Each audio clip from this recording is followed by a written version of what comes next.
গণপ্রজাতন্ত্রী বাংলাদেশ সরকারের মাননীয় প্রধানমন্ত্রী শেখ হাসিনা এমপি আমাদের মাঝে এসে উপস্থিত হয়েছেন।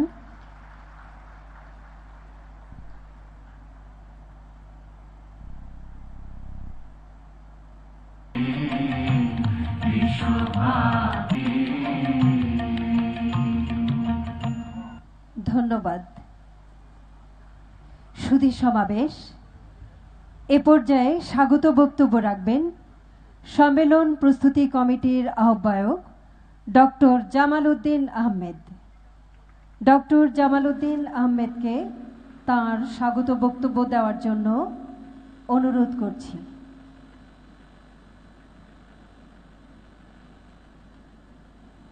সম্মানিত সুধীবৃন্দ, আপনাদের সবাইকে শুভ সকাল।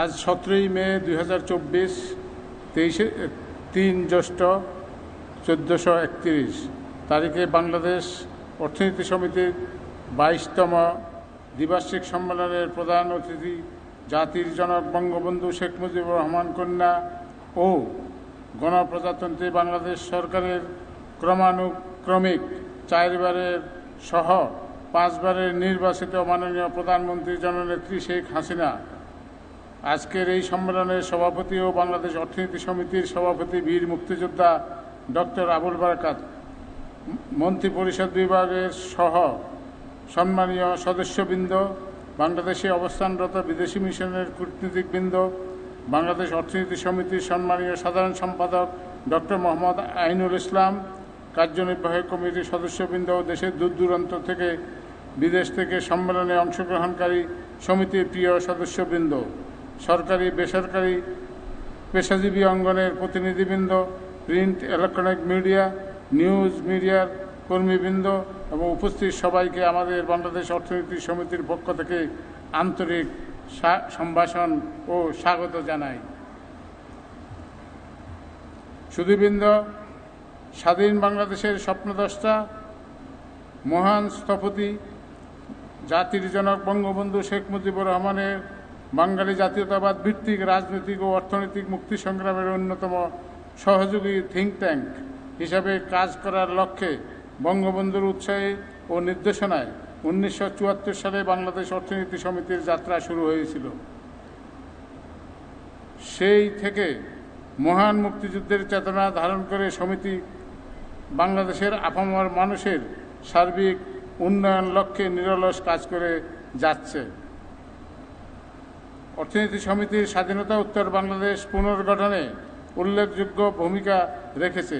জাতীয় সম্পদের সুরক্ষা, সুষম বণ্টন পরিচালনা, বাংলাদেশের মানুষের জীবনযাত্রার মান উন্নয়ন, অর্থনৈতিক ও সামাজিক মুক্তি, ধনী দরিদ্রের বৈষম্য হ্রাসসহ ন্যায়ভিত্তিক সমাজ গঠনে অর্থনীতি সমিতির কর্মকাণ্ড কখনো থেমে থাকে নাই।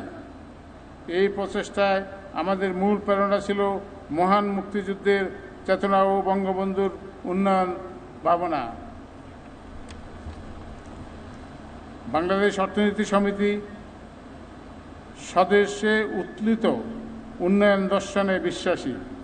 এই বিশ্বাসকে ভিত্তি করে সনাতনী বিদেশি নির্ভরশীলতার জাল ছিন্ন করে সম্পূর্ণ নিজস্ব অর্থে বিশ্বের দ্বিতীয় সর্বোচ্চ খরস্রোতা নদীর উপর 6.15 কিলোমিটারের দীর্ঘ সেতু নির্মাণের 2012 সালের হাতে কলমে আমরা এই সমিতির থেকে জাতির কাছে উপস্থাপন করেছিলাম।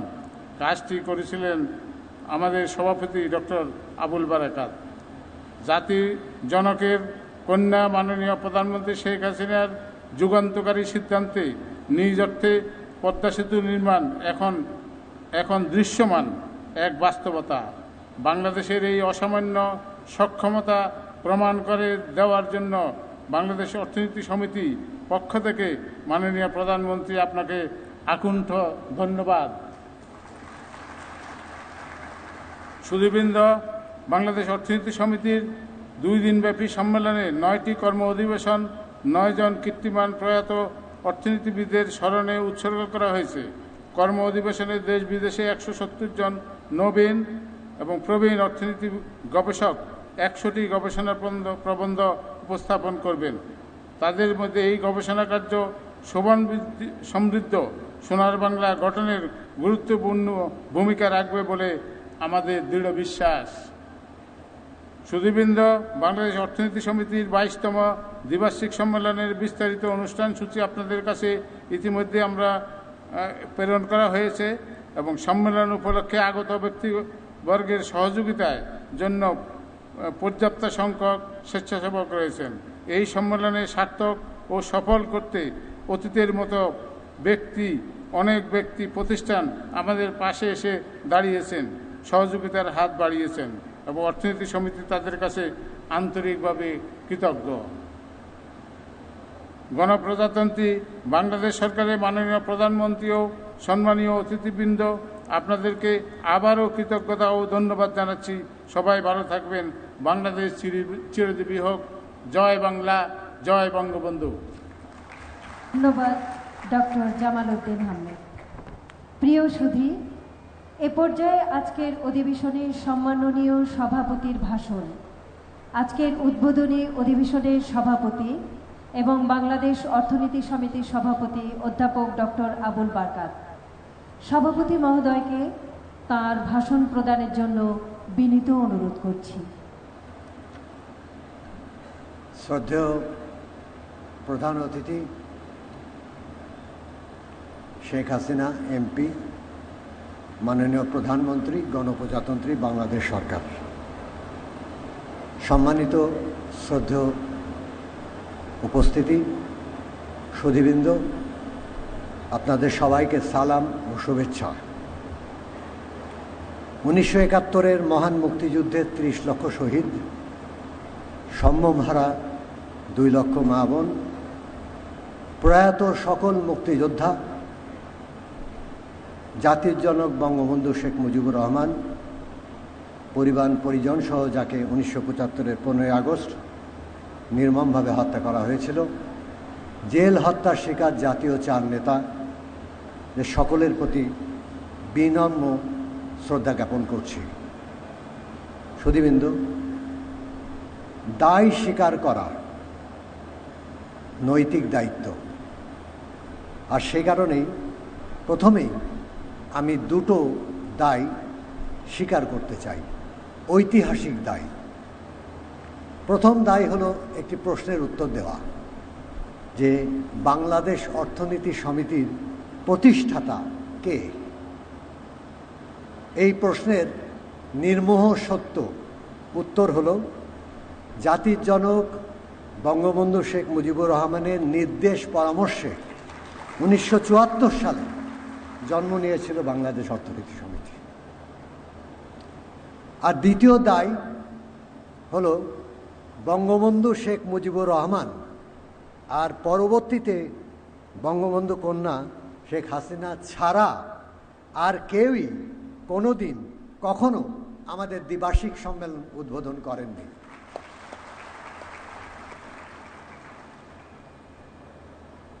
জন্মসূত্রে আমরা বাংলাদেশ অর্থনীতি সমিতি বঙ্গবন্ধুর প্রতি দায়বদ্ধ, আর বিকাশ সূত্রে মাননীয় প্রধানমন্ত্রী আপনার কাছে।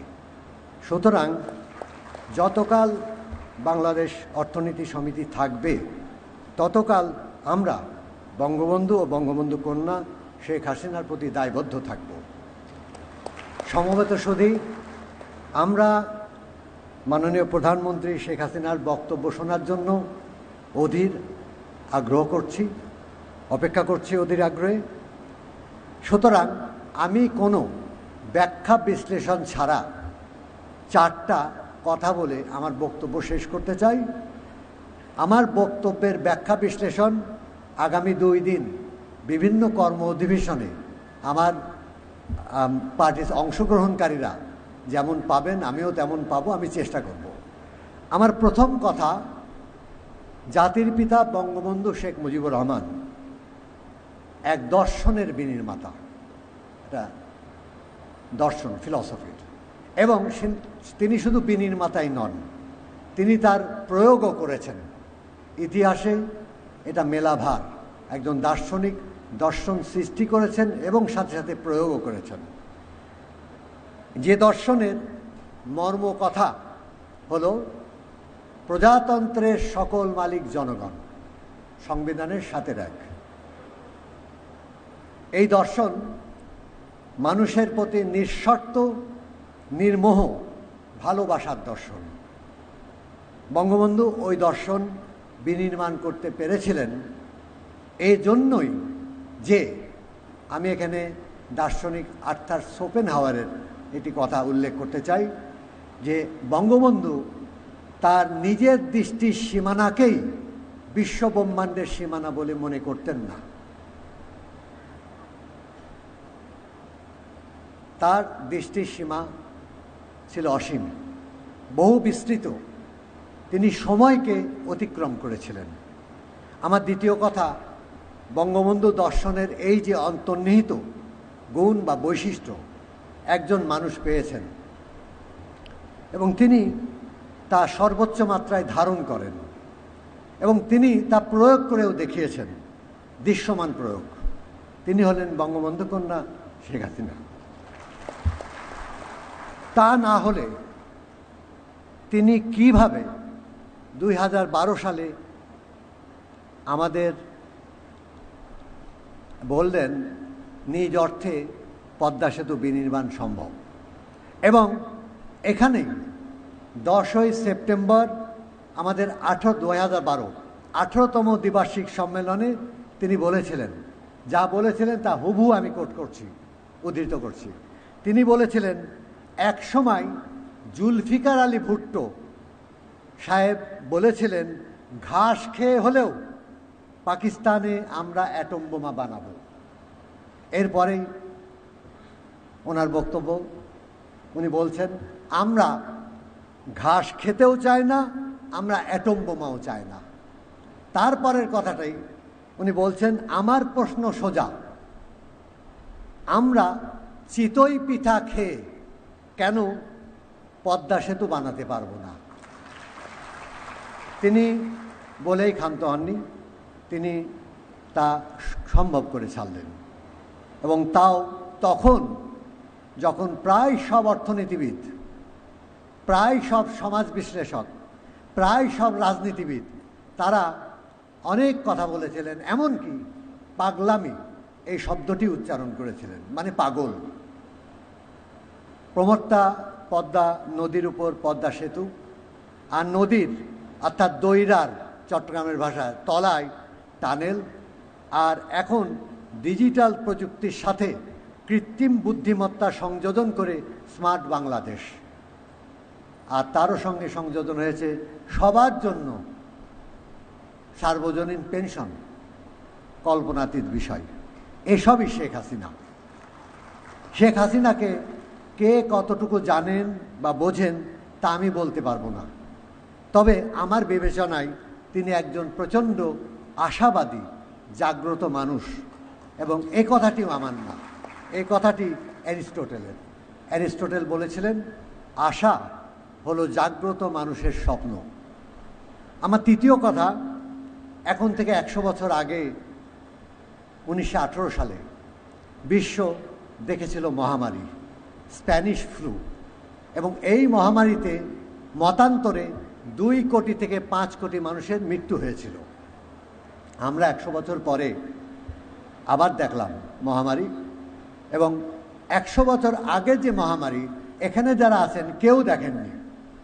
এখানে যারা আছেন সবচেয়ে বয়স্ক যিনি, তিনি জীবনে প্রথম মহামারী দেখলেন, আর যারা আছেন সবাই দেখেছেন 2000 সালে 2020 সালে করোনা মহামারী, কোভিড-19। আমরা দেখলাম করোনা মহামারী মোকাবেলা করতে উন্নত বিশ্ব হাবুডুবু খাচ্ছে, কিন্তু শেখ হাসিনার নেতৃত্বে কিভাবে আমরা তা থেকে রক্ষা পেলাম? কিভাবে মহামারীর বিস্তার রোধ করা গেল, তাও ঘনবসতির বাংলাদেশে?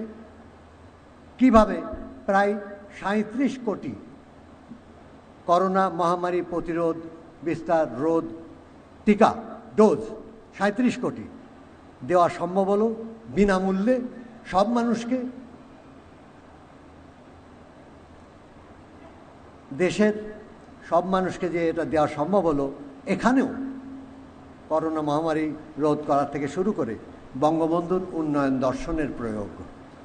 একজন প্রচণ্ড আশাবাদী জাগ্রত মানুষ, যে কথাটি আমি বলেছি অ্যারিস্টটলের ধার করে, জাগ্রত মানুষ হিসেবে মানুষের প্রতি নিঃশর্ত নির্মোহ ভালোবাসার প্রতীক হিসাবে আজকে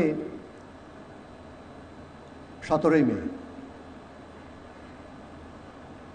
শেখ হাসিনার স্বদেশ প্রত্যাবর্তন 1981 সাল। 1981 সালের 17ই মেতে স্বদেশ প্রত্যাবর্তন করে বহু ষড়যন্ত্র, এগুলো লিখিত নাই, আমরা যতটুকু শুনি এবং বিশ্বাস করি, অনেক রকমের ষড়যন্ত্র, দেশি বিদেশি বিভিন্ন রকম। উনি নেমে অনেকগুলো কথা বলেছিলেন।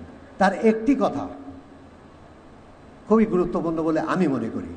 তিনি বলেছিলেন, আমি হু কোট করব, তিনি বলেছিলেন, আমি বঙ্গবন্ধুর আদর্শের কর্মী, বঙ্গবন্ধুর আদর্শের কর্মী।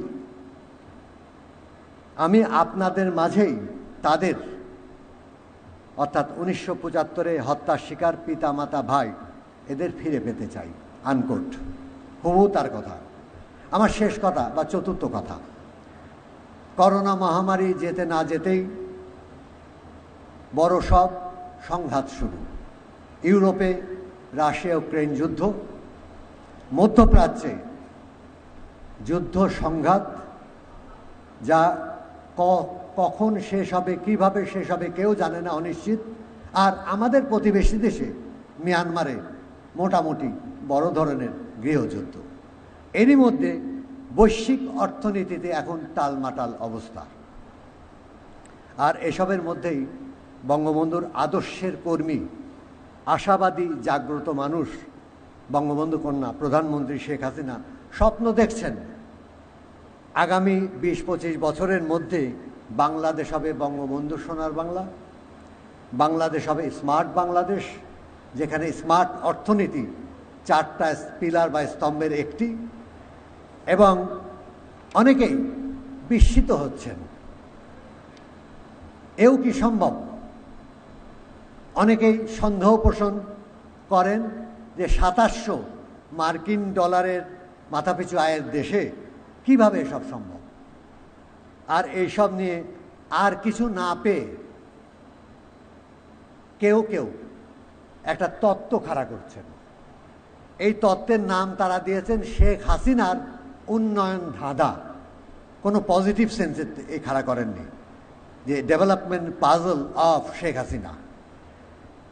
তারা কিছু বই পুস্তকেও এইসব তত্ত্ব লেখা শুরু করেছেন, অতীতকালেও ছিল ধাঁধার তত্ত্ব।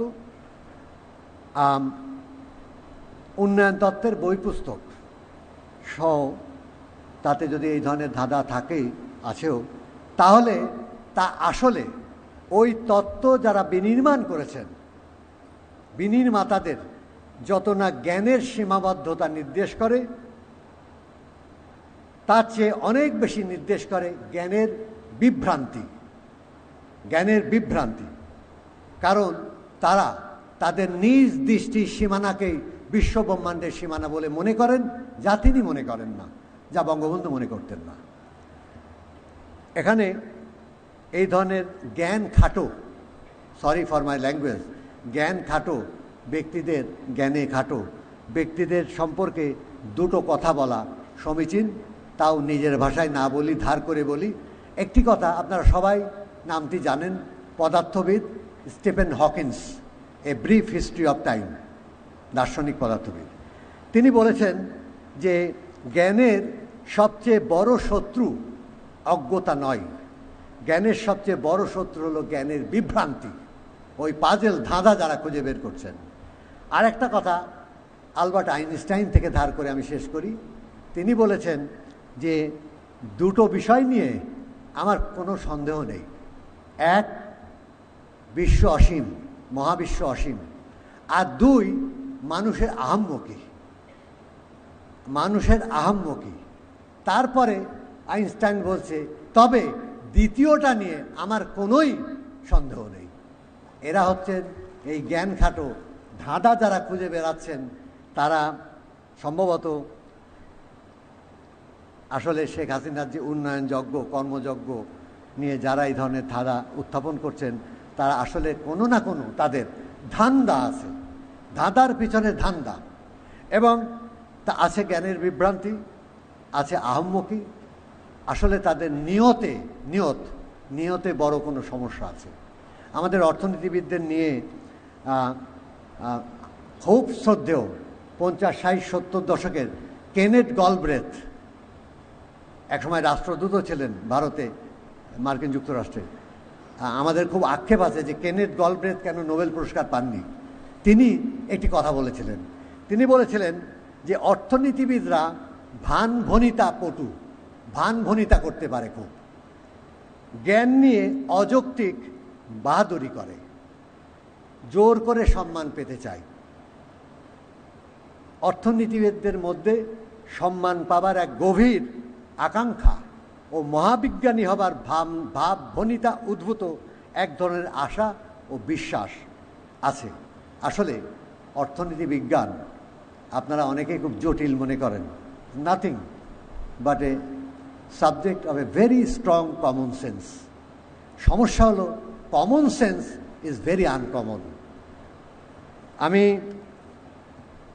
আপনাদের উদ্দেশ্যে শেষ কথাটা যেটা বলতে চাই, যে আমরা দৃঢ়ভাবে বিশ্বাস করি যে শেখ হাসিনা যে উন্নত, জনকল্যাণকামী, স্মার্ট বাংলাদেশের স্বপ্ন দেখছেন তা বাস্তবে রূপ নেবে।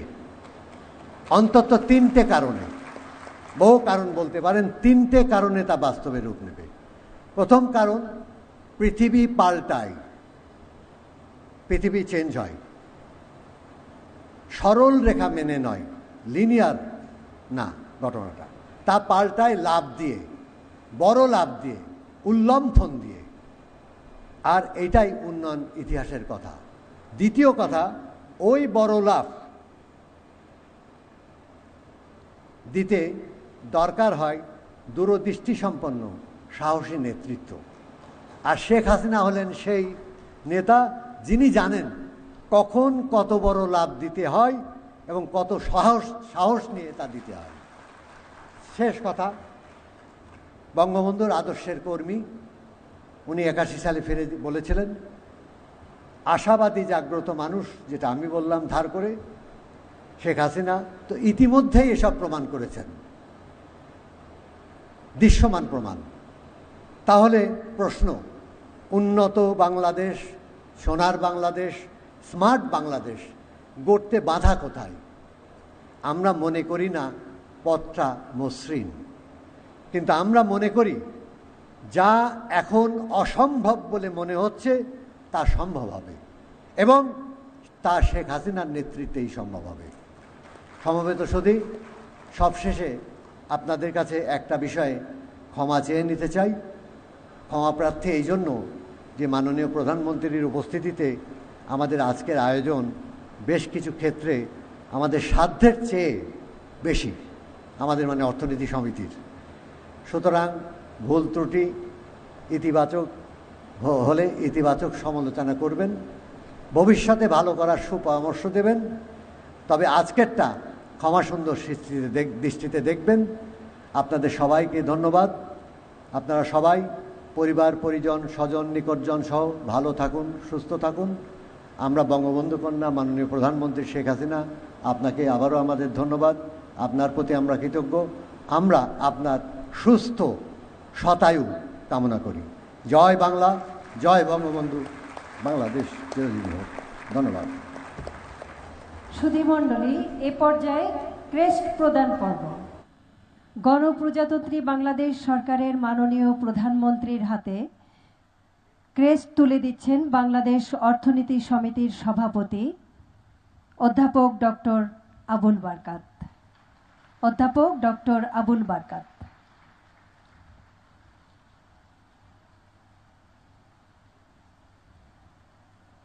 ধন্যবাদ মাননীয় প্রধানমন্ত্রী।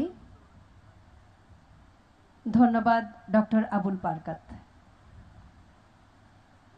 প্রিয় সুধী, এ পর্যায়ে বাংলাদেশ অর্থনীতি সমিতির সাধারণ সম্পাদক অধ্যাপক ডক্টর মোহাম্মদ আইনুল ইসলাম ধন্যবাদ জ্ঞাপন করবেন। আমি তাকে অনুরোধ করছি তার ধন্যবাদ বক্তব্য প্রদানের জন্য। ডক্টর আইনুল ইসলাম। বিসমিল্লাহির রহমানির রহিম। সুধীবৃন্দ, আসসালামু আলাইকুম। বাংলাদেশ অর্থনীতি সমিতির 22তম দ্বিবার্ষিক সম্মেলনের প্রধান অতিথি গণপ্রজাতন্ত্রী বাংলাদেশ সরকারের মাননীয় প্রধানমন্ত্রী শেখ হাসিনা, মন্ত্রী পরিষদের সম্মানীয় সদস্যবৃন্দ, বাংলাদেশে অবস্থানরত বিদেশি কূটনৈতিক মিশনের প্রতিনিধিবৃন্দ, বাংলাদেশ অর্থনীতি সমিতির সভাপতি বীর মুক্তিযোদ্ধা অধ্যাপক ডক্টর আবুল বারকাত, সম্মেলন প্রস্তুতি কমিটির আহ্বায়ক ডক্টর জামাল উদ্দিন আহমেদ, দেশের দূর দূরান্ত থেকে আগত সমিতির প্রিয় সদস্যবৃন্দ, সরকারি বেসরকারি পেশাজীবী প্রতিনিধিবৃন্দ, গণমাধ্যমের সংবাদকর্মী, আপনাদের সবাইকে বাংলাদেশের অর্থনীতি সমিতির পক্ষ থেকে কৃতজ্ঞতা প্রকাশ করছি বাংলাদেশের পেশাজীবী অর্থনীতিবিদদের একমাত্র সংগঠনের দ্বিবার্ষিক এই সম্মেলনের উদ্বোধনী অনুষ্ঠানে উপস্থিত হওয়ার জন্য। সুধীবৃন্দ, আর কিছু সময় পর মাননীয় প্রধানমন্ত্রী মূল্যবান বক্তব্য আমরা শুনব। বাংলাদেশ এখন দ্রুত বদলে যাচ্ছে। দেশের মানুষ এখন তার সামর্থ্য প্রকাশ করার সুযোগ পাচ্ছে, যা ক্রমশই আমাদের উজ্জ্বল সমৃদ্ধ এক রাষ্ট্রের নাগরিক হওয়ার পথে নিয়ে যাচ্ছে। এমন এক প্রেক্ষাপটে দাঁড়িয়ে অর্থনীতিবিদদের এই সম্মেলন সর্বজন শ্রদ্ধেয় মাননীয় প্রধানমন্ত্রীর অভিভাষণ আমাদের অর্থনীতি ও সমাজ জীবনের জন্য বিশেষ তাৎপর্য বহন করে। মাননীয় প্রধানমন্ত্রী ও সুধীবৃন্দ, বাংলাদেশ অর্থনীতি সমিতি আজ নানা কারণে গৌরবান্বিত। স্বাধীন বাংলাদেশে বঙ্গবন্ধু ও মুক্তিযুদ্ধের মহান চেতনাকে ধারণ করেই এই সমিতি প্রতিষ্ঠিত হয়েছিল। বঙ্গবন্ধুর সময়ে সেই থেকে এই সমিতি তার দীর্ঘ চলার পথে বাধা বিপত্তি এলেও কখনো মূল আদর্শ থেকে সরে যায়নি। আমরা গৌরবান্বিত এই কারণে যে বাংলাদেশ অর্থনীতি সমিতির সঙ্গে বঙ্গবন্ধু, মুক্তিযুদ্ধ এবং বাংলাদেশের স্বদেশ উত্থিত উন্নয়ন নীতি আদর্শের ঘনিষ্ঠ যোগসূত্র রয়েছে। আর এই নীতি আদর্শের পথ ধরেই সমিতি সবসময় আগামী প্রজন্মের জন্য নতুন পদচিহ্ন যেতে চেয়েছে। আমাদের অর্থনীতি সমিতি আরও একটি কারণে আজ বিশেষভাবে গর্বিত। বঙ্গবন্ধু কন্যা শেখ হাসিনা বিপথে যাওয়া বাংলাদেশের হাল ধরতে 1981 সালের এই দিনে অর্থাৎ 17 মে দেশে ফিরে এসেছিলেন। সব ভয়, সংশয়, মৃত্যু ঝুঁকি বলে তার এই দেশে ফিরে আসা বাঙালি জাতিকে নতুন দিশা দিয়েছিল। এমন এক মহেন্দ্রক্ষণে মাননীয় প্রধানমন্ত্রী শেখ হাসিনাকে আমরা এখানে পেয়েছি। মাননীয় প্রধানমন্ত্রী, আপনাকে অকুণ্ঠ কৃতজ্ঞতা ও ধন্যবাদ। অর্থনীতি সমিতির প্রিয় সদস্যবৃন্দ, শাস্ত্রে আছে এমন কোনো অক্ষর নেই যার মধ্যে মন্ত্রের স্থান পাওয়া যায় না, এমন কোনো শেকড় নেই যার মধ্যে ঔষধি হয়ে ওঠার সম্ভাবনা থাকে না, এমন কোনো মানুষ নেই যিনি সমাজ ও দেশকে কিছুই দিতে পারে না। প্রয়োজন শুধু অনুঘটকের। আমাদের স্বপ্নের বাংলাদেশ বিনির্মাণে মাননীয় প্রধানমন্ত্রী ঐকান্তিক চেষ্টা আমাদের সবার জন্য সেই অনুঘটক হতে পারে। সম্মাননীয় সুধীমণ্ডলী, আপনাদের সবাইকে আবারও কৃতজ্ঞতা ও ধন্যবাদ জানাই। আপনারা সবাই সুস্থ থাকুন, ভালো থাকুন, দীর্ঘায়ু হোক আপনাদের জীবন, মঙ্গল হোক আপনাদের স্বজন, পরিজন ও প্রিয়জনের। জয় বাংলা, জয় বঙ্গবন্ধু, বাংলাদেশ চিরজীবী হোক। ধন্যবাদ ডক্টর মোহাম্মদ আইনুল ইসলাম। সমবেত সুধী, এ পর্যায়ে বাংলাদেশ অর্থনীতি সমিতির 22তম দ্বিবার্ষিক সম্মেলনের প্রধান অতিথির ভাষণ। প্রধান অতিথির ভাষণ দেবেন গণপ্রজাতন্ত্রী বাংলাদেশ সরকারের মাননীয় প্রধানমন্ত্রী শেখ হাসিনা এমপি। আমি তাকে তার ভাষণ প্রদানের জন্য বিনীত অনুরোধ করছি।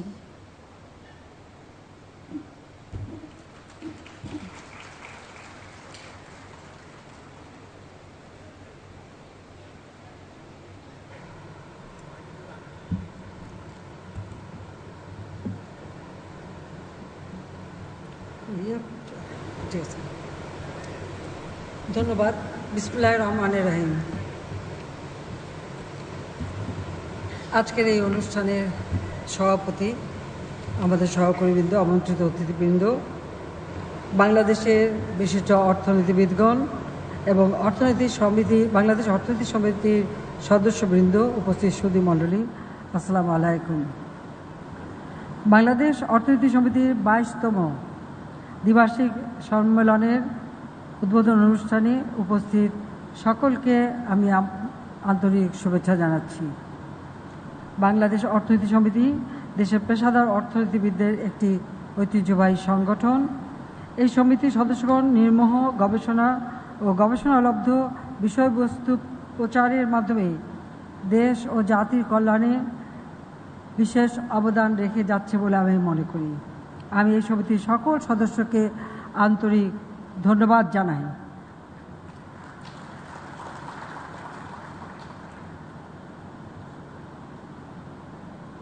জাতির পিতা বঙ্গবন্ধু শেখ মুজিব তিনি চেয়েছিলেন দুঃখী মানুষের মুখে হাসি ফোটাতে, দারিদ্র্যমুক্ত বাংলাদেশ গড়তে। চেয়েছিলেন এদেশের মানুষ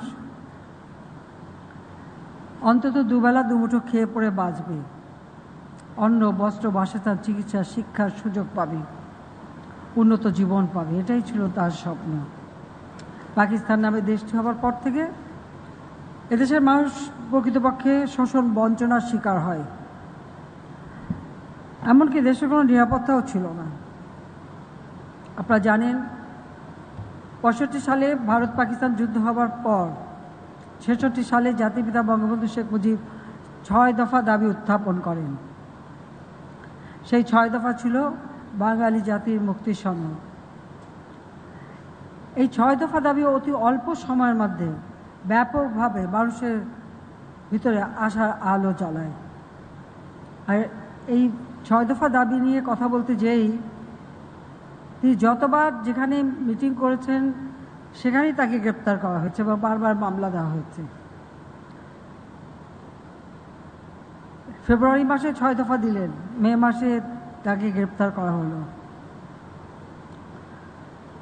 এরপর রাষ্ট্রদ্রোহী মামলা দেওয়া হলো, আগরতলা ষড়যন্ত্র মামলা। জনগণ কিন্তু তারা এই অন্যায়টা মেনে নিতে পারেনি। তখন ছাত্র জনতার বিরাট আন্দোলন গড়ে ওঠে। এই আন্দোলনের মধ্য দিয়েই মিলিটারি ডিক্টেটর আইয়ুব খান বাধ্য হয় ওই মামলা তুলে নিতে এবং জাতিপিতা বঙ্গবন্ধু শেখ মুজিবকে মুক্তি দিতে। 70 নির্বাচনে সমগ্র পাকিস্তানে একক সংখ্যাগরিষ্ঠতা পায় আওয়ামী লীগ, কিন্তু আইয়ুবের পতনের পর ইয়াহিয়া খান ক্ষমতা আসে, সে কিন্তু ক্ষমতা দেয়নি। জাতিপিতা অসহযোগ আন্দোলনের ডাক দেন।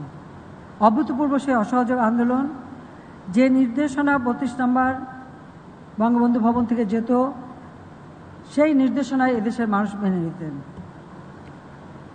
25শে মার্চ ইয়াহিয়া বাহিনী বাংলাদেশে গণহত্যা শুরু করে। এরই মাঝে 7ই মার্চের যে ঐতিহাসিক ভাষণ, যে ভাষণের মধ্য দিয়ে আগামী যুদ্ধ কিভাবে হবে, আন্দোলন কিভাবে হবে এবং দেশের অর্থনীতি কী হবে, সমস্ত বিষয়গুলি কিন্তু সেখানে তিনি ব্যাখ্যা দেন। আমাদের ইতিহাস থেকে নিয়ে শুরু করে ভবিষ্যৎ করণীয় সেই নির্দেশনা দেন এবং যুদ্ধে সকল মানুষকে একত্রিত করার আহ্বান জানান এবং সেই আহ্বানেই জনগণ সাড়া দেয়। 25শে মার্চে যখন গণহত্যা শুরু হয়, জাতিপিতা 26শে মার্চ স্বাধীনতার ঘোষণা, সেই ইপিআর এখন যে বিজিবি তার ওয়্যারলেসের মাধ্যমে সারা বাংলাদেশে পৌঁছে দেয়। সংগ্রাম পরিষদের নেতাদের কাছে সেটা পৌঁছে দেয় সমস্ত পুলিশ স্টেশন থেকে পুলিশ বাহিনী। সেই যুদ্ধে আমরা বিজয় অর্জন করি। যুদ্ধবিধ্বস্ত একটা দেশে যখন জাতিপিতা আসেন তখন দেশের অবস্থাটা কী ছিল? তখন বাংলাদেশের অর্থনীতি বলে কিছুই ছিল না, একটা বিধ্বস্ত দেশ। 1 টাকাও কারেন্সি নোট নেই, কোনো রিজার্ভ বলে কিছু ছিল না। তারপর এই দেশটা ছিল সম্পূর্ণ রাস্তাঘাট, পুল, ব্রিজ সবই তো ধ্বংসপ্রাপ্ত। শূন্য হাতে যাত্রা শুরু করেন জাতিপিতা বঙ্গবন্ধু শেখ মুজিব, যেখানে সেই সময় হিসাব করলে বাংলাদেশের মানুষের মাথাপিছু আয় খুব বড় জোর 91 থেকে 97 মতো ছিল মার্কিন ডলার। যুদ্ধকালীন সময় দেশে কোনো ফসল উৎপাদন হয়নি, আর যেটুকু ছিল পাকিস্তানি হানাদার বাহিনী তা জ্বালিয়ে পুড়িয়ে ছারখার করে দেয়। প্রচণ্ড খাদ্যের অভাব, কারেন্সি নোট নেই, কোনো অর্থনীতি বলে আসলে তখন কিছুই ছিল না। ওই অবস্থার মধ্যে দিয়েও জাতির পিতা কিন্তু দেশকে এগিয়ে নিয়ে যান। তিনি কিন্তু পরিকল্পনা কমিশন গঠন করেন, পঞ্চবার্ষিকী পরিকল্পনা প্রণয়ন করেন এবং দেশকে এগিয়ে নিয়ে যাওয়ার এবং একদিকে যুদ্ধ বিধ্বস্ত দেশ গড়ে তোলা, একদিকে সেই মুক্তিযুদ্ধে নির্যাতিত মা বোনদের পুনর্বাসন, আহত মুক্তিযোদ্ধাদের চিকিৎসা, বিধবাদের আর্থিক সহায়তা করা থেকে শুরু করে সেই কাজগুলি যেমন করেছেন, অপরদিকে তিনি আমাদের দেশটাকে সামনের দিকে এগিয়ে নিয়ে যাওয়ার পদক্ষেপ নেন। আপনারা কি একবার ভাবতে পারেন যে মাত্র 3 বছর 7 মাসের মধ্যে একটি বিধ্বস্ত দেশ, সেই দেশটিকে তিনি স্বল্পোন্নত দেশে উন্নীত করেন, যেটা জাতিসংঘ স্বীকৃতি দেয়, মাত্র 3 বছর 7 মাসের মধ্যে। আমি জাতির পিতা বঙ্গবন্ধু শেখ মুজিবের প্রতি শ্রদ্ধা জানাই, শ্রদ্ধা জানাই জাতীয় 4 নেতার প্রতি এবং শ্রদ্ধা জানাই আমার 30 লক্ষ শহীদ এবং 2 লক্ষ মা বোনের প্রতি। 15ই আগস্ট 1975 সাল জাতিপিতা চেয়েছিলেন এই ঘুরে ধরা সমাজ ব্যবস্থা ভেঙে একটা নতুন সমাজ গড়তে, এবং এই যে ঔপনিবেশিক অথবা আধা ঔপনিবেশিক শক্তির সৃষ্টি করা যে প্রশাসনিক কাঠামো, সেই কাঠামো ভেঙে দিয়ে তিনি নতুনভাবে গড়তে চেয়েছিলেন গণমুখী প্রশাসন ব্যবস্থা, এবং নির্বাচনে যাতে অর্থ এবং অস্ত্রের জোর না হয় সেদিকে লক্ষ্য রেখেই তিনি একটা পদক্ষেপ নেন। প্রতিটি মানুষের গণতান্ত্রিক অধিকার, তৃণমূল পর্যায়ে পর্যন্ত মানুষের গণতান্ত্রিক অধিকার নিশ্চিত করবার পদক্ষেপ নিয়েছিলেন। আপনারা জানেন যে বাংলাদেশে 19টা জেলা ছিল, তিনি সেখানে 62টা জেলা, প্রত্যেকটা মহকুমাকে জেলায় রূপান্তর করেন।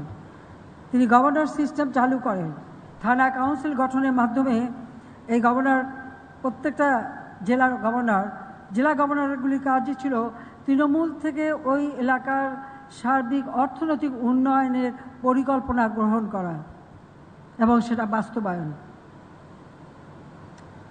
ঠিক এইভাবে যখন শুরু করলেন তখনই আঘাত আসলো 15ই আগস্ট। নির্মমভাবে জাতির পিতা বঙ্গবন্ধু শেখ মুজিবকে হত্যা করা হলো, একই সাথে আমার মা বেগম ফজিলাতুন্নেছা মুজিবকে। আমার ছোট 3 ভাই, মুক্তিযোদ্ধা ক্যাপ্টেন শেখ কামাল, মুক্তিযোদ্ধা লেফটেন্যান্ট শেখ জামাল, আর আমার ছোট্ট ভাইটি যার বয়স মাত্র 10 বছর, ঘাতকের দল তাদেরকে ছাড়েনি। আমার মা সারাটা জীবন আমার বাবার পাশে, কোনো দাবি দেওয়া ছিল না, কোনোদিন কোনো বাধা দেননি, বরং বলেছেন যে সংসার নিয়ে চিন্তা করতে হবে না, তুমি দেশ মানুষের নিয়ে মানুষের চিন্তা করো। কিন্তু তিনিও আন্দোলন সংগ্রাম গড়ে তোলার পিছনে সবসময় অত্যন্ত সক্রিয় ছিলেন। ঘাতকের দল তাকে নির্মমভাবে হত্যা করে। একই দিনে আমার মেজফুপুর বাড়ি আক্রমণ করে মুক্তিযোদ্ধা শেখ ফজলুল হক মনিকে হত্যা করে, তার অন্তঃসত্ত্বা স্ত্রী আর্যমণিকে। আমার সেজপুকুর বাড়ি আক্রমণ করে কৃষক নেতা আব্দুর রব সানিবাদ, মুক্তিযোদ্ধা সংগঠক ছিলেন, তাকে, তার 10 বছরের ছেলে আরিফ, 13 বছর মেয়ে বেবি, 4 বছর নাতি সুকান্ত এবং 72 পুত্র ভাগ্নে সহ সেই বাড়িতে হত্যাযজ্ঞ চালায়।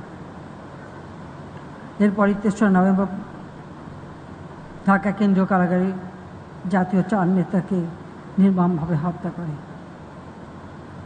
এই হত্যাকাণ্ডের মধ্য দিয়েই বাংলাদেশের যে অগ্রযাত্রা সেটা থেমে যায়, যেখানে জাতির পিতা মাথাপিছু আয় ওই $97 মার্কিন ডলার দিয়ে শুরু করেছিলেন, 277 মার্কিন ডলারে উন্নীত করেছিলেন।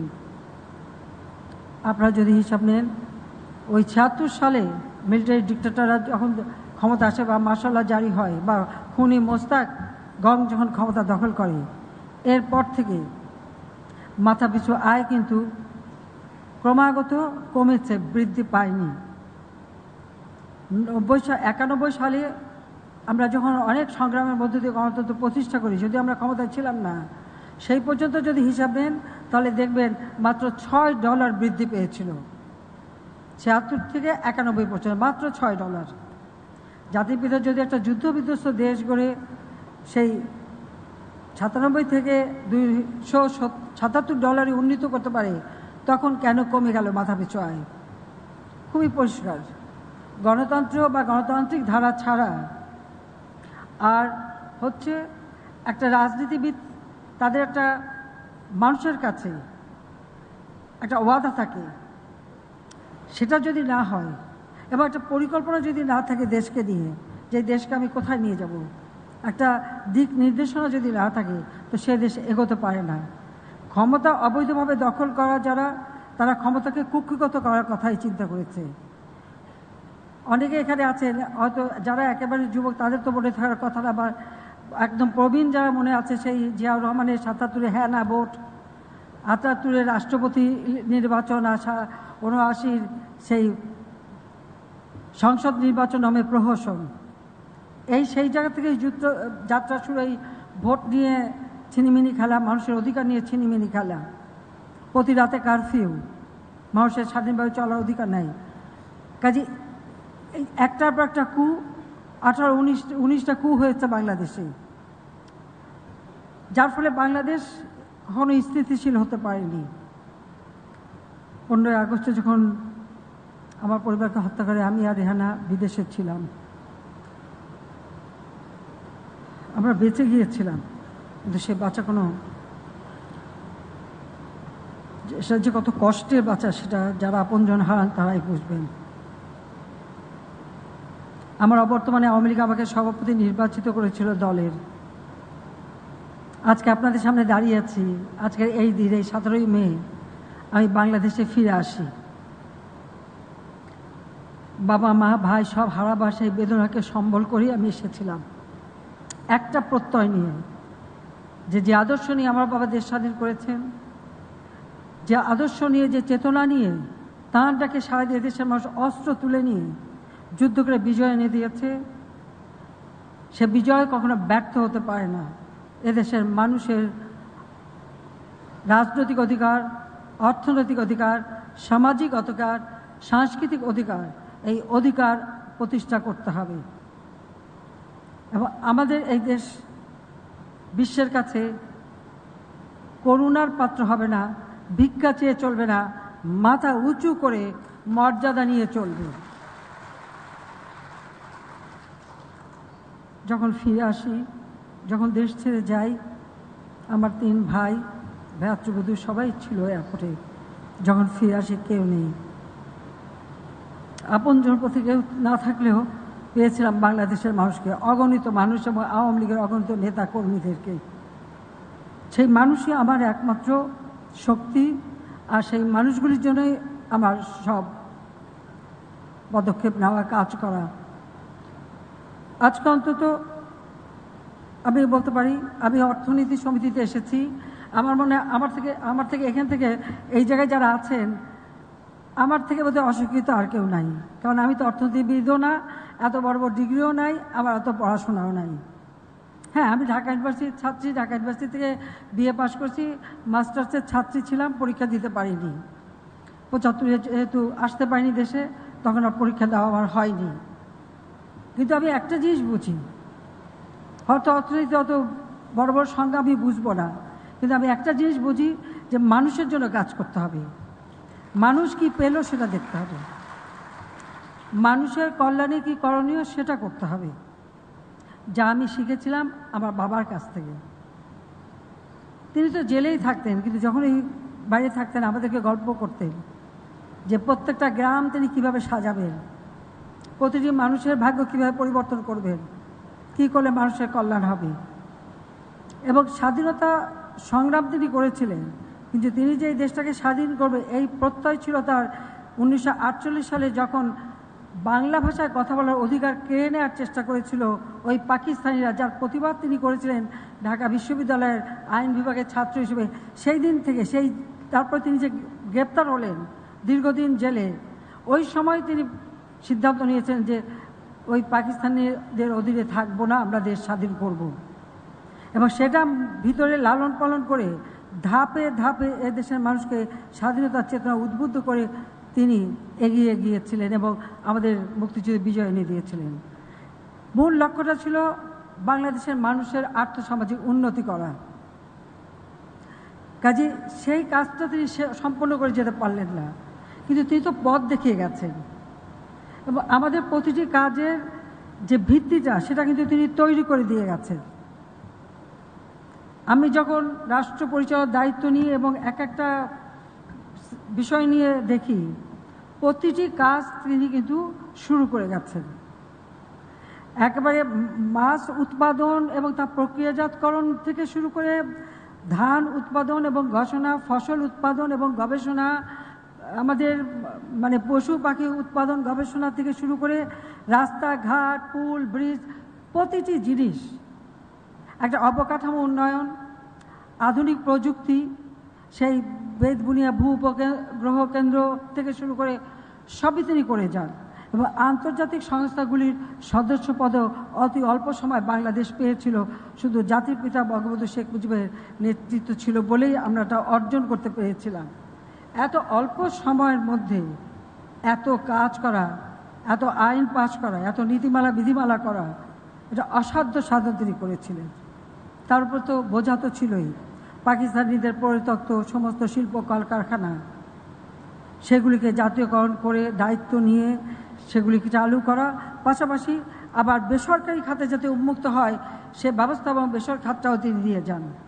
আমাদের যে পবিত্র সংবিধান বঙ্গবন্ধু দিয়েছিলেন, সেই সংবিধানের 13 অনুচ্ছেদে আমাদের অর্থনৈতিক নীতিমালার কথা বলা আছে। সেখানে সরকারি,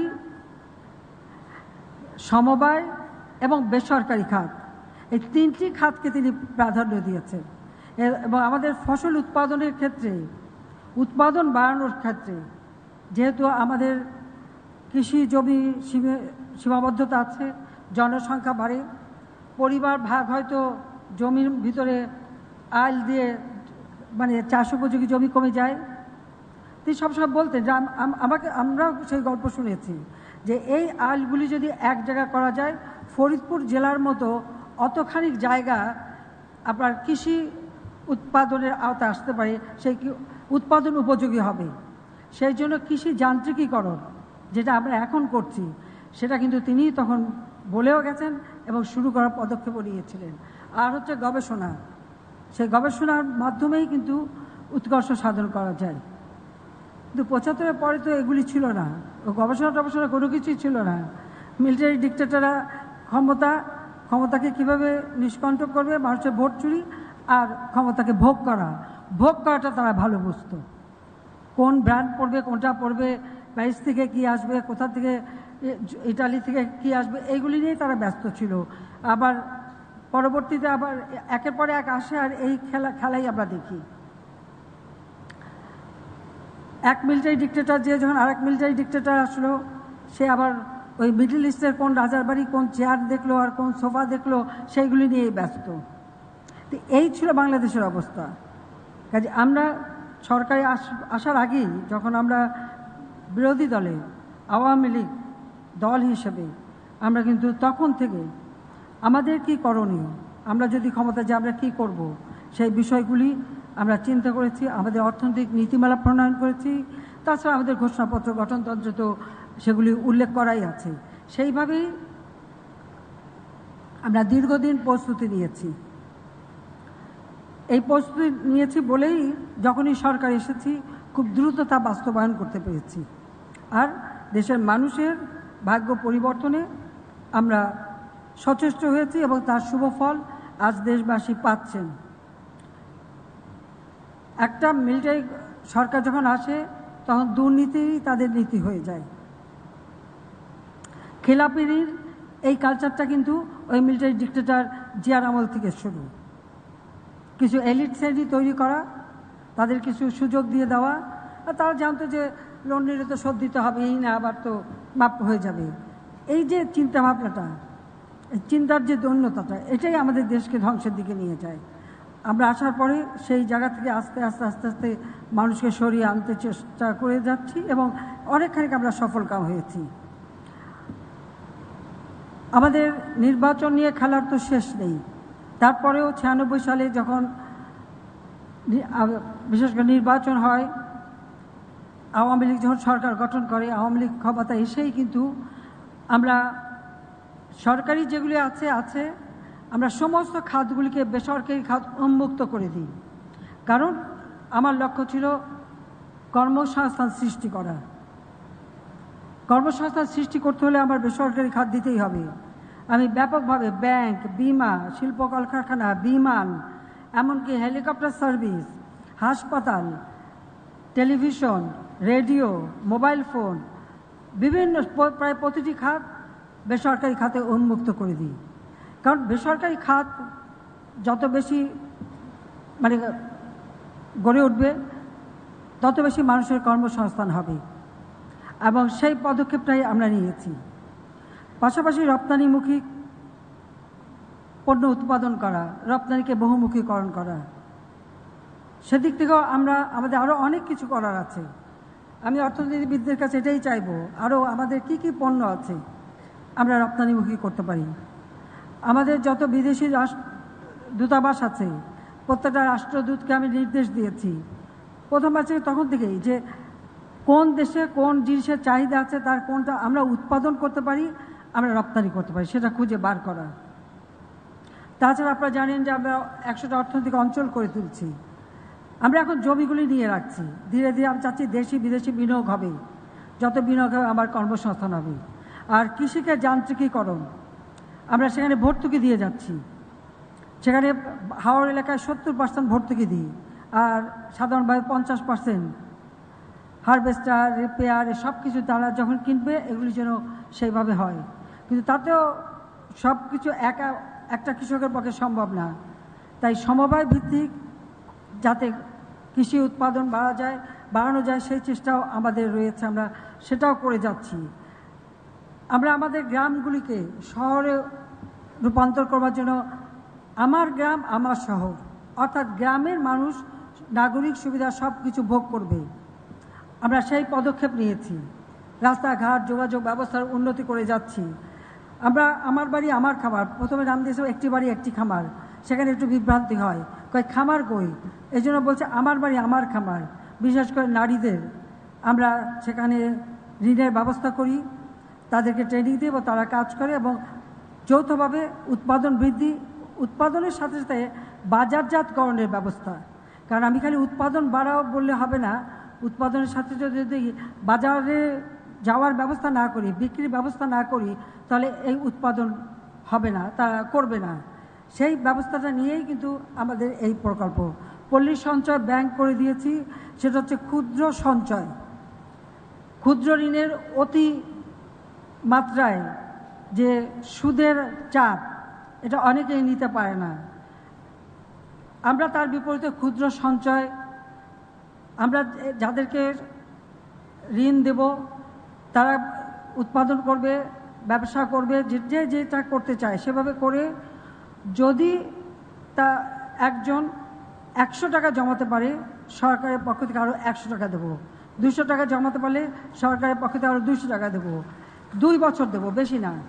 তারপরে ওই পল্লী সঞ্চয় ব্যাংকে তার একটা নিজের একটা আমানত হবে, এবং সেখান দিয়ে সে কাজ করবে, নিজের পায়ে দাঁড়াবে, পর মুখোমুখি হবে না। এই পরিকল্পনা নিয়েই কিন্তু আমার বাড়ি আমার খামার আমরা সেই সমিতি করে মানুষকে উদ্বুদ্ধ করছি, বিশেষ করে মহিলারা এ ব্যাপারে বেশি লাভবান হচ্ছে, সেই ব্যবস্থাটা আমরা নিয়েছি। আমাদের ঘোষণা ছিল ডিজিটাল বাংলাদেশ গড়ে তুলব। আজকে আমরা ডিজিটাল বাংলাদেশ গড়ে তুলেছি। প্রায় প্রতি ইউনিয়ন পর্যায় পর্যন্ত ব্রডব্যান্ড, ওয়াইফাই কানেকশন এবং বঙ্গবন্ধু স্যাটেলাইট 1, এই কানেক্টিভিটি কিন্তু সৃষ্টি করা হয়েছে।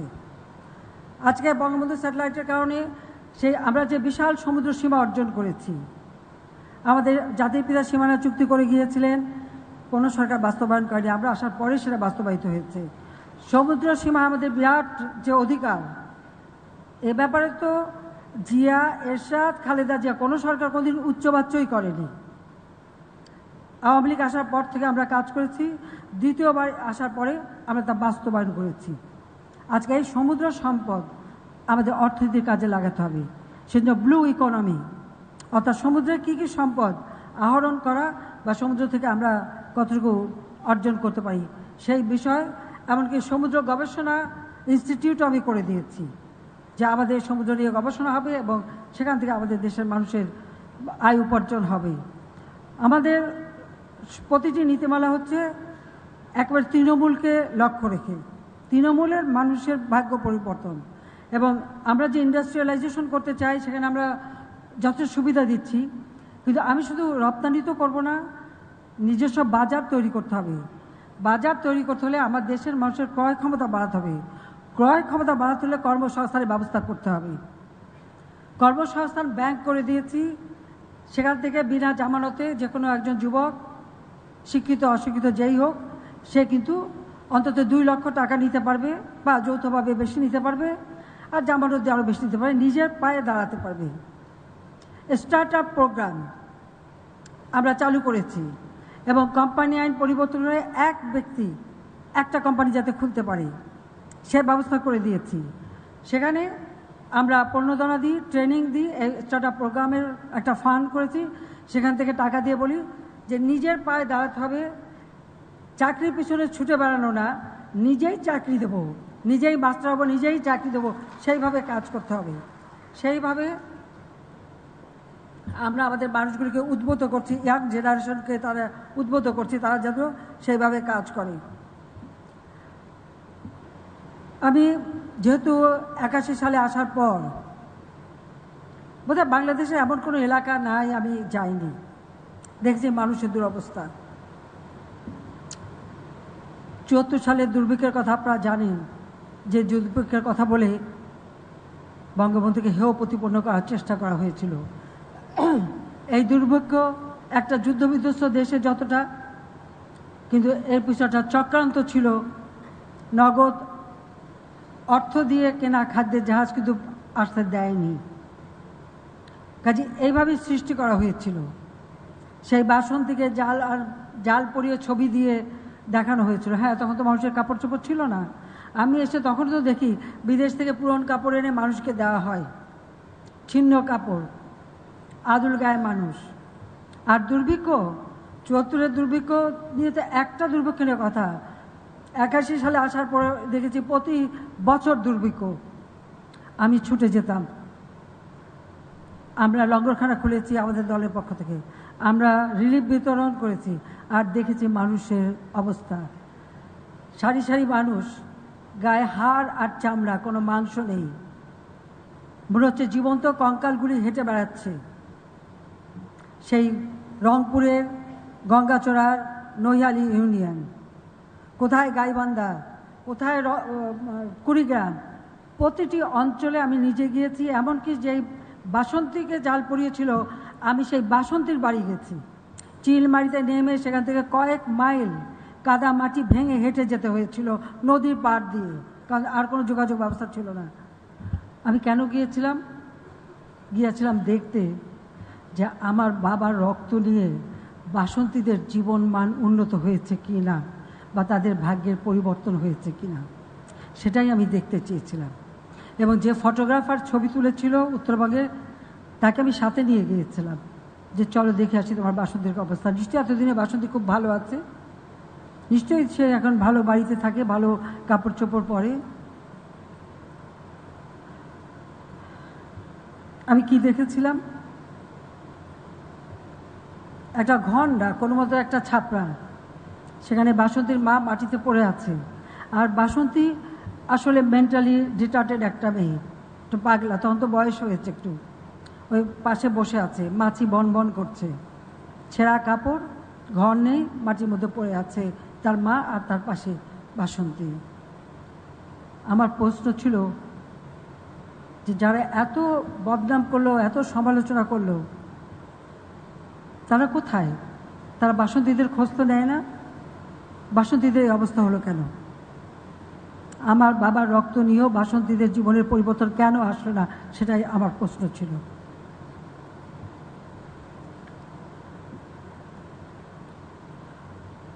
জাতিপিতা সিদ্ধান্ত নিয়েছিলেন যে প্রত্যেকটা ভূমিহীন মানুষকে ঘর করে দেবেন। তিনি গুচ্ছগ্রাম প্রকল্প রংপুরের, এখন লক্ষ্মীপুর, সেই চর থেকে শুরু করেন, কিন্তু সেটাও সম্পূর্ণ হয়নি। আমরা ক্ষমতা যাওয়ার আগে পরিকল্পনা নেই যে আমরা যদি কখনো ক্ষমতা যাই আমরা কি করব। যখন ক্ষমতা আসি আপনারা জানেন যে বিভিন্ন সামাজিক নিরাপত্তামূলক কাজের ব্যবস্থা আমরা নেই। এখানে VGD, VGF, VWP, TR, GR, টাবিখা, ইজিপিপি, ওএমএস, খাদ্যবান্ধব কর্মসূচি, বিভিন্ন কর্মসূচি নিয়েছি। সাথে সাথে বয়স্ক ভাতা চালু করি, বিধবা ভাতা চালু করি, বিধবা এবং স্বামী পরিত্যক্তাদের জন্য ভাতা দেওয়া, এতিমদের জন্য সারা বাংলাদেশে কিন্তু অনেক জায়গা দিয়ে গিয়েছিলেন, তাদের সহযোগিতা এবং শিক্ষা এবং তাদেরকে কারিগরি শিক্ষার ব্যবস্থা। আর যারা বয়স্ক তাদের জন্য ওই এতিমদের সাথেই শান্তিনিবাস ঘর করে তারা যেন সেখানে থাকতে পারে, একটা পারিবারিক সম্পর্ক ওঠে সেই ব্যবস্থা করা। ব্যাপকভাবে আমরা এই কাজগুলি করে যাই, যার ফলে মানুষের ভিতরে একটা আস্থা সৃষ্টি হয়। যারা প্রতিবন্ধী, আমাদের কত প্রতিবন্ধী কেউ জানে না। এখন থেকে আমাদের পরিসংখ্যান ব্যুরো সেটাও হিসাব নেয় কোন পরিবারে কয়টা প্রতিবন্ধী আছে। প্রতিটি প্রতিবন্ধীকে আমরা আর্থিক সহায়তা দিই এবং ভাতা দিয়ে থাকি। স্কুলে বাবা মা আসলে বাচ্চাদের পাঠাতো না। আমি যখন গ্রামে গ্রামে ঘুরেছি অনেক মাকে জিজ্ঞেস করছি আপনি বাচ্চাকে স্কুলে পাঠান না কেন? স্কুলে যে কি হবে, ও তো 10 টাকা কামাই করে আসে। তা আমি জিজ্ঞেস করেছিলাম যে আপনাকে যদি আমি এই টাকাটা দেই আপনি কি পাঠাবেন? তো বলে তাই পাঠাবো না কেন, গ্রামের মানুষ তো সুন্দর করে কথা, তাই পাঠাবো না কেন? তা আমি ঠিক আছে দোয়া করেন, আমি যদি কোনোদিন ক্ষমতা যাই তবে ঠিকই দেবো এবং আপনাকে বাচ্চাকে স্কুলে পাঠাতে হবে। আজকে কিন্তু আমরা সেটা করি। আজকে আমরা আমাদের প্রাথমিক বিদ্যালয়গুলি জাতির পিতা আপনারা জানেন যে অবৈতনিক করে যায়। সেই প্রাথমিক বিদ্যালয় আরও বৃদ্ধি করা, প্রতি 2 কিলোমিটারের মধ্যে একটি করে প্রাথমিক বিদ্যালয় গড়ে তোলা, সেখানে ছেলে মেয়েদের পড়াশোনা ফ্রি, আমরা বিনা পয়সায় বই দিচ্ছি, বিনা পয়সায় এমনকি টিফিনের ব্যবস্থা। আমি বলছি আমরা খালি মানে কোথায় কে অনুদান দেবে সেটা না, আমাদের নিজেদের স্বতঃস্ফূর্ত হয়ে বাচ্চাদের টিফিনের ব্যবস্থা অথবা মাদের কাছে টিফিন বক্স দেওয়া যে তারা দেবে। এইভাবে আজকে আমাদের স্কুলে ভর্তির হার বেড়ে গেছে। স্যানিটারি ল্যাট্রিন, সুপেয় পানির ব্যবস্থা সারা বাংলাদেশেই কিন্তু আমরা করেছি। প্রায় 98% মানুষকে এই সুফলটা পাচ্ছে। তবে আমাদের একটা অসুবিধা আছে, যেমন ধর পানি পরিশুদ্ধ করার জন্য আমরা করে দিলাম, কিন্তু সেটা যে রক্ষণাবেক্ষণ করা, সেটা যে যত্ন নেওয়া, এই যত্নটা আমাদের দেশের মানুষ নেয় না। এখানে একটা সমস্যা মাঝে মাঝে দেখা দেয়। যাক, সেই সচেতনতাও আমরা সৃষ্টি করার চেষ্টা করে যাচ্ছি। আজকে বয়স্ক ভাতা, বিধবা ভাতা, স্বামী পরিত্যক্তা ভাতা দেওয়ার ফলে অনেক সংসারের দ্বন্দ্ব কমে গেছে, বয়স্কদের একটা স্থান হয়ে গেছে। আর মুজিব বর্ষ উপলক্ষে আমরা সিদ্ধান্ত নিয়েছি বাংলাদেশের একটি মানুষও ভূমিহীন গৃহহীন থাকবে না। ইতিমধ্যে 21টা জেলা ভূমিহীন গৃহহীন মুক্ত আমরা করতে পেরেছি। 334টি উপজেলা ভূমিহীন গৃহহীন মুক্ত হয়েছে, বাকিগুলো আমরা সম্পন্ন করে ফেলব। আমাদের অতি দরিদ্রের হার এখন 25.1 থেকে নেমে 5.6 ভাগে নেমে এসেছে। আমি অন্তত এটুকু বলতে পারি যে ওই 5.6 ভাগও থাকবে না, কোনো অতি দরিদ্র বলে কিছু থাকবে না। সবার অন্তত একটা 2 কাঠা জমি, একটা ঘর, স্যানিটারি ল্যাট্রিন এবং সুপেয় পানি ব্যবস্থা, বিদ্যুতের ব্যবস্থা আমরা করে দিতে পারবো। আজকে প্রতি ঘরে ঘরে আমরা বিদ্যুৎ দিতে পেরেছি, কিন্তু আপনারা জানেন আমাদের প্রবৃদ্ধি কিন্তু প্রায় 7-8-এ চলে এসেছিল। মূল্যস্ফীতি সবসময় আমরা নিয়ন্ত্রণ রেখেছি, কারণ মূল্যস্ফীতি যদি কম থাকে, প্রবৃদ্ধি যদি উপরে থাকে, তার সুফলটা সাধারণ মানুষের কাছে পৌঁছায়। দুর্ভাগ্যের বিষয় যে যখনই এই কোভিড-19 দেখা দিল, তার একটা অতিমারি, অর্থনীতির উপর প্রচণ্ড চাপ, বিভিন্ন দেশে অর্থনৈতিক মন্দা দেখা দিল, কিন্তু বাংলাদেশে কিন্তু আমরা আমাদের অর্থনীতির গতিটা অব্যাহত রাখতে পেরেছিলাম। তখন আমাদের 5 ভাগ পর্যন্ত আমরা প্রবৃদ্ধি তুলতে পেরেছিলাম। কিন্তু এরপরে রাশিয়া ইউক্রেন যুদ্ধ, স্যাংশন কাউন্টার স্যাংশন, একবার গাজায় যুদ্ধ, মানে গাজার উপরে যে ইসরায়েলের হামলা এবং গণহত্যা, তার ফলে আজকে কী হয়েছে, পরিবহন ব্যয় বেড়েছে, পরিচালন ব্যয় বেড়েছে, প্রতিটি জিনিসের দাম বেড়েছে। আমরা যে সমস্ত জিনিস বিদেশ থেকে আমদানি করতে হয়, আমাদের ডিজেল, পেট্রোল, আমাদের গ্যাস, সার, গম, পেঁয়াজ, আলু, অনেক কিছু, পেঁয়াজ, অনেক কিছু আনতে হয়। প্রত্যেকটা জিনিসের দাম বেড়ে গেছে, সেই সাথে সাথে পরিবহন খরচ বেড়ে গেছে। তার ধাক্কাটা এখন এসে লাগছে আমাদের। এতদিন আমরা যেটা ধরে রেখেছিলাম, এখন সেখানে একটা আঘাত এসেছে। এই স্যাংশন, কাউন্টার স্যাংশন এগুলি যদি না হতো, আর যদি এই যুদ্ধ না হতো, তাহলে হয়তো আমরা আমাদের স্মুথ গতিতে যেতে পারতাম। কোভিড-19-এ আমরা তো সাধারণ মানুষ সকলের জন্য ভ্যাকসিন দিয়েছি বিনা পয়সায়, টেস্টিং বিনা পয়সায়। ধনী দেশগুলিও কিন্তু করে নাই, এটা আমরা করেছি। আমরা যেভাবে এটা মানে মানুষকে সুরক্ষা দিতে পেরেছি, যদিও এটা করতে যেয়ে আমাদের বহু মানুষ জীবন দিয়েছে, তারপরেও আমরা কিন্তু এটা করতে পেরেছি। ঠিক এইভাবেই আমাদের দেশের, আমি মনে করি যে আমাদের গ্রামের অর্থনীতিকে যত শক্তিশালী আমরা করতে পারবো। আজকে গ্রামে কিন্তু মানুষের ক্রয় ক্ষমতা বেড়েছে, যার জন্য আমাদের যে ইন্ডাস্ট্রিগুলি, তাদের কিন্তু বিরাট বাজার সৃষ্টি হয়ে গেছে। আমাদের গ্রাম টুঙ্গিপাড়া, একসময় অজপাড়া গ্রাম, ঢাকা থেকে যেতে 22 ঘন্টা লাগতো, যা এরপরে ফেরি পার হয়ে যেতে হতো। সে টুঙ্গিপাড়ায় তো বিদ্যুৎ তো ছিলই না, আর 2 দিন হাটবার, ওই কিছু কিনতে হলে হাটবারে কিনতে হবে, তেমন কোনো দোকানপাটও ছিল না। পাটগাতি বাজারে কয়েকটা কিছু ছিল, টিনের ঘর দেওয়া, ওই অবস্থা। আজকে আপনারা যাবেন, সেই চিত্র বদলে গেছে। আমাকে বলা হলো যে এখন পাটগাতি বাজার থেকে ঈদের আগে 200 ফ্রিজ কেনা হয়েছে, 200টা ফ্রিজ বিক্রি হয়েছে। সেখানে এখন সুপার মার্কেটও তৈরি হয়ে গেছে। আর এখন তো আর মানুষকে ছেঁড়া কাপড় পরতে হয় না। আর খাদ্যের ব্যাপারে যে কুড়িগ্রাম, রংপুর এসব এলাকায় যে দুর্ভিক্ষপীড়িত, সেখানে আমাদের রংপুর ডিভিশনের জিওসি একদিন আমাকে গল্প করলেন যে সে আসছিল, দেখে কৃষকরা মাঠে বসে খাচ্ছে, 11টা বাজে তখন। তাদের সাথে কথা হলো, বলে যে আপনারা কি সকালে নাস্তা খাচ্ছেন? বলে না না, নাস্তা তো খেয়ে আসছি বাড়ির থেকে, পান্তা খেয়ে আসছি, এখন খিদে লাগছে, 4টে ভাত খাই, কাজ শেষ করে বাড়ি যেয়ে বিকেলে আবার খাবো ভাত, আবার রাত্রে ঘুমানোর আগে আবার খাবো। মানে যারা একবেলা খাবার পেত না, 4 বেলা পাচ্ছে। এই জায়গাটা নিয়ে এসেছিলাম। কিন্তু দুর্ভাগ্যের বিষয় যে এখন একটা উদ্বেগের বিষয় হলো এই যুদ্ধ, স্যাংশন, কাউন্টার সব কিছু মিলে সারা বিশ্বব্যাপী যেখানে মূল্যস্ফীতি, সেখানে আপনারা জানেন যে ডলারের দাম বেড়ে গেল, প্রত্যেকটা জিনিসের দাম বেড়ে গেল, আমাদেরও খরচ বেড়ে গেল, ঋণের সুদ বেশি দিতে হচ্ছে, সব দিক থেকে একটা প্রচণ্ড চাপ।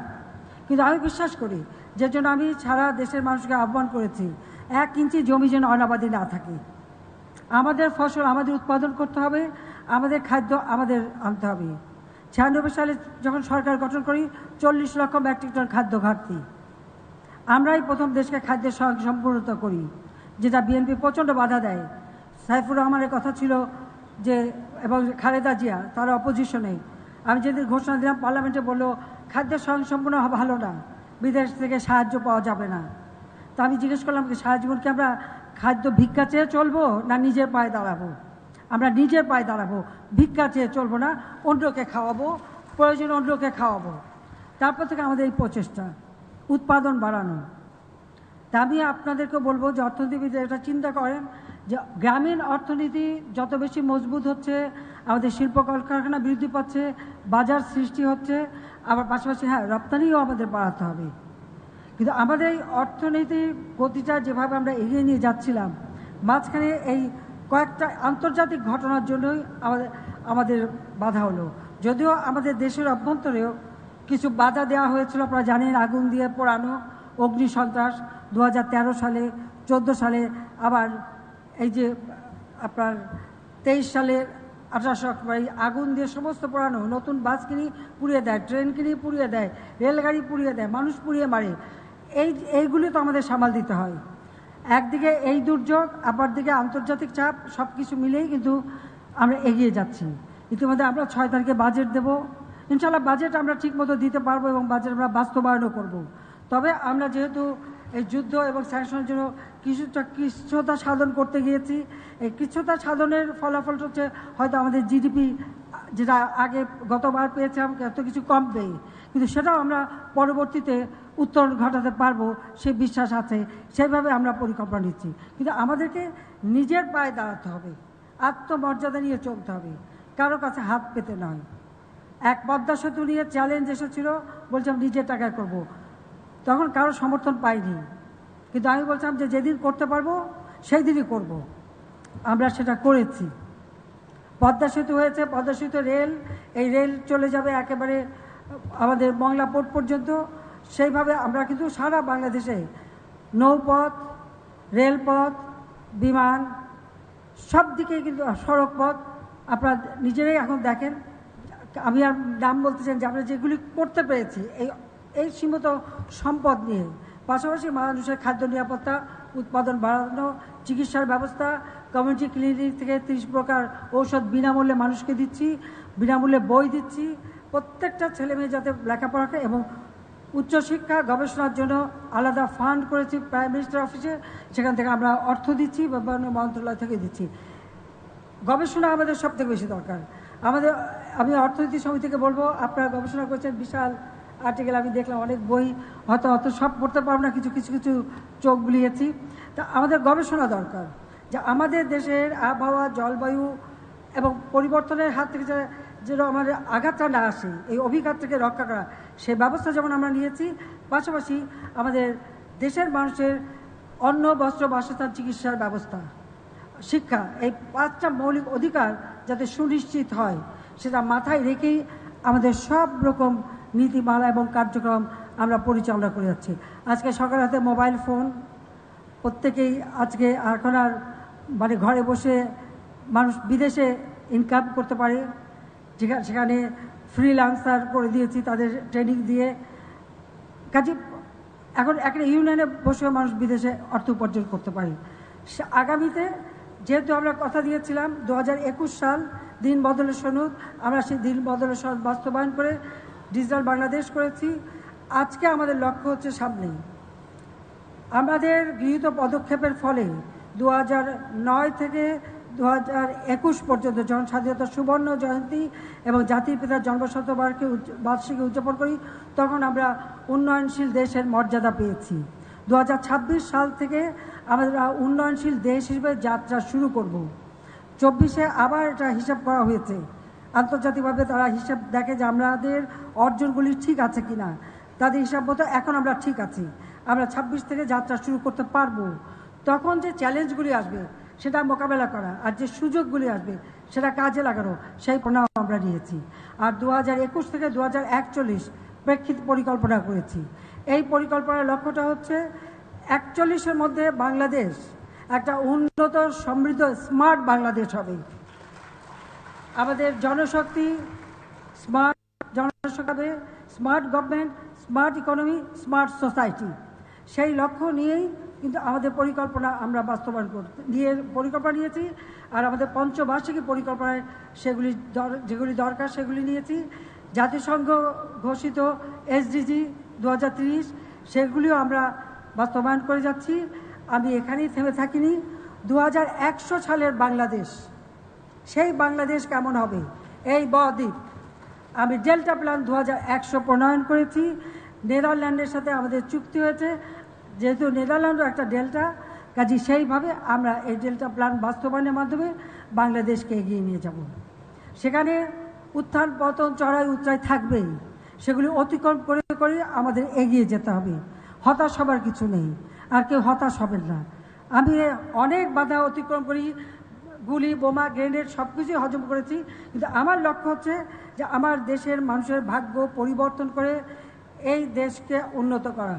আমরা অনেক দূর এগিয়ে গেছি, ইনশাল্লাহ এই দেশটা যেভাবে এগিয়ে যাচ্ছে এভাবে আমরা এগিয়ে যাব। যত বাধাই আসুক, সে বাধা নয়, সব বাধা আমরা অতিক্রম করতে পারবো। জাতির পিতা বঙ্গবন্ধু বলেছিলেন, কেউ দাবায় রাখতে পারবে না, বাঙালিকে কেউ দাবায় রাখতে পারবে না। আমি অর্থনীতিবিদদের কাছে এটাই চাই যে দেশের মাটি, মানুষ, তাদের কথা চিন্তা করে আপনাদের নীতিমালা, প্ল্যান, প্রোগ্রাম করবেন। ওই কেউ একজন দু একদিনের জন্য দেশে এসে আমাদেরকে উপদেশ দিয়ে যাবে, ওই উপদেশ আমাদের কাজে লাগবে না। কাজে লাগবে নিজের চোখে দেখা এবং মানুষের জন্য করা, এটাই কাজে লাগবে। কাজে সেইভাবে আপনারা আপনাদের নীতিমালা, হ্যাঁ বাইরে থেকে আমরা শিখবো, কিন্তু করার সময় নিজের দেশকে দেখে করব, মানুষকে দেখে করব, আমাদের কি সম্পদ আছে সেটা দেখে করব। আপনারা জানেন যে স্বাধীনতার পরপর বিদেশি কিছু সাংবাদিক জাতিপিতাকে জিজ্ঞেস করেছিলেন যে আপনি তো কোনো সম্পদ নাই, আপনি কী দিয়ে দেশ চালাবেন?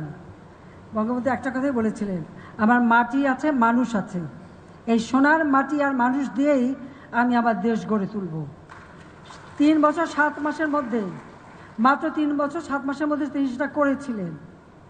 যদি বেঁচে থাকতেন হয়তো 10 বছরও লাগতো না, বাংলাদেশ উন্নত দেশ হিসেবে বিশ্ব মর্যাদা পেত। জাতিপিতার অধুরা কাজ, সেটা সম্পন্ন করাই আমার একমাত্র লক্ষ্য। সেখানে আপনাদের সহযোগিতা চাই। আমি আপনাদের সকলকে আন্তরিক ধন্যবাদ জানাই। হয়তো একটু বেশি লম্বা বক্তৃতা দিয়ে ফেলেছি, সেই জন্য আপনারা অবশ্যই ক্ষমাসুন্দর চোখে দেখবেন। আমি বাংলাদেশ অর্থনীতি সমিতির 22তম দ্বিবার্ষিক সম্মেলনের শুভ উদ্বোধন ঘোষণা করছি। জয় বাংলা, জয় বঙ্গবন্ধু, বাংলাদেশ চিরজীবী হোক। আবারও ধন্যবাদ জানাই, কৃতজ্ঞতা জানাই। দীর্ঘ সময় অনেক বকবক করলাম, আপনারা যে ধৈর্য ধরে শুনেছেন। খোদা হাফেজ, আবার দেখা হবে। আন্তরিক অভিবাদন ও ধন্যবাদ মাননীয় প্রধানমন্ত্রী। আমরা অনুষ্ঠানের